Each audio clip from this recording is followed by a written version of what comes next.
పేరిట అందరికీ వందనాలు. నా పేరు గాబ్రియలు. దేవుడు నాకు ఇచ్చిన 137వ కొత్త పాట. ఈ కెమెరా సరిగ్గా బాగలేదండి, కొంచెం డిస్టర్బెన్స్. అంటే ఫోన్ అది మంచి ఫోన్ కాదు, ఏదో జస్ట్ యావరేజ్గా ఉండేది ఫోన్ వల్ల ఏంటంటే కొంచెం ల్యాగ్గా కనపడుతుంది, ఫేస్ అంతా కొంచెం డిస్టర్బెన్స్గా కనపడుతుంది. మంచి ఫోన్ తీసుకోవాలి. దయించి నా గురించి ప్రార్థన పెట్టండి.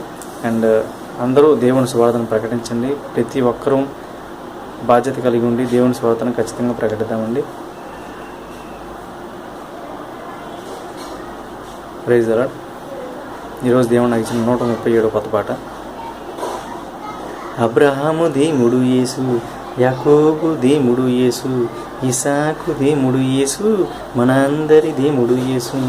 అబ్రహాము దేవుడు యేసు, యాకోబు దేవుడు యేసు, ఇసాకు దేవుడు యేసు, మనందరి దేవుడు యేసు. సృష్టికి దైవం యేసు, దైవ కుమారుడు యేసు. సృష్టికి దైవం యేసు, దైవ కుమారుడు యేసు. దయగల దేవుడు యేసు, దయ్యామయుడు యేసు. దయగల దేవుడు యేసు, దయ్యామయుడు యేసు. ఆకాశమందే కాని భూమి ఎందే కాని, ఆకాశమందే కాని భూమి ఎందే కాని, నీటి ఎందే కాని ఏకైక దైవం యేసు. ఆకాశమందే కాని భూమి ఎందే కాని, నీటి ఎందే కాని ఏకైక దైవం యేసు. అబ్రహాము దేవుడు యేసు, యాకోబు దేవుడు యేసు, ఇసాకు దేవుడు యేసు, మన అందరి దేవుడు యేసు. మన అందరి దేవుడు ఆయన. యాకోబు దేవుడు, అబ్రహాము దేవుడు, ఇసాకు దేవుడు, మనందరి దేవుడు. సృష్టికే మూలం ఆయన. ఆకాశం అందే కానీ భూమి అందే కానీ నీటి అందే కానీ ఆయన తప్ప వేరొక దేవుడు మనకు ఉండకూడదు. ఆయనే దేవుడు, ఏకైక సృష్టికర్త, మనకి సృష్టించిన ఏకైక దేవుడు ఆయన. కాబట్టి దేవుడు ఒక్కడే.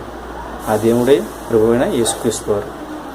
ప్రభువుని నమ్ముట వలన మనకున్న జన్మతా వచ్చిన పాపాలు శాపాలు కడగబడతాయి. ఆయన పరిశుద్ధ రక్తంలో మనం కడగబడతాం. కాబట్టి దయించి అందరూ ఆయన పరిశుద్ధ రక్తంలో కడగబడండి, రక్షణ బాప్తిజం పొందండి. రక్షణ బాప్తిజం తెలియని వాళ్ళకి సువార్తను ప్రకటించండి. నశించిపోతున్న ఆత్మల పట్ల భారం కలిగింది ప్రతి ఒక్కరికి, కనీసం ఒక్కరికైనా సరే ఈరోజు దేవుని సువార్తను ప్రకటించండి. Praise the lord.